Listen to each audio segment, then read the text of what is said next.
રાજ્યમાં ઠંડીના ચમકારાનો અનુભવ થઈ રહ્યો છે। વેસ્ટર્ન ડિસ્ટર્બન્સથી બેવડી ઋતુની અસર પણ વર્તાઈ રહી છે।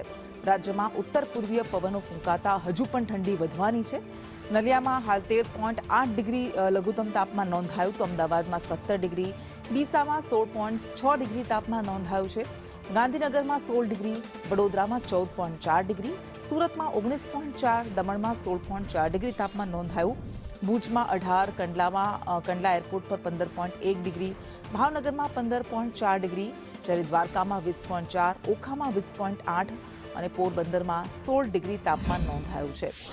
રાજકોટમાં 16.2 ડિગ્રી તાપમાન નોંધાયું છે, જ્યારે દીવમાં 14.8 ડિગ્રી તાપમાન નોંધાયું છે।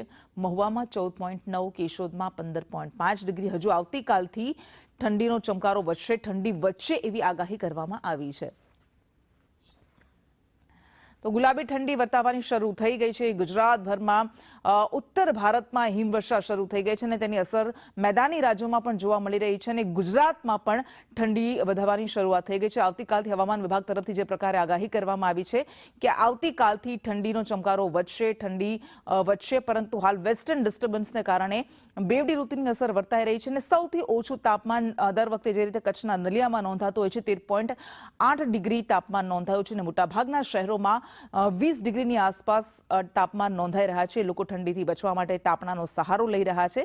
જો કે હાલ વેસ્ટર્ન ડિસ્ટર્બન્સને કારણે બેવડી ઋતુ પણ અનુભવાઈ રહી છે।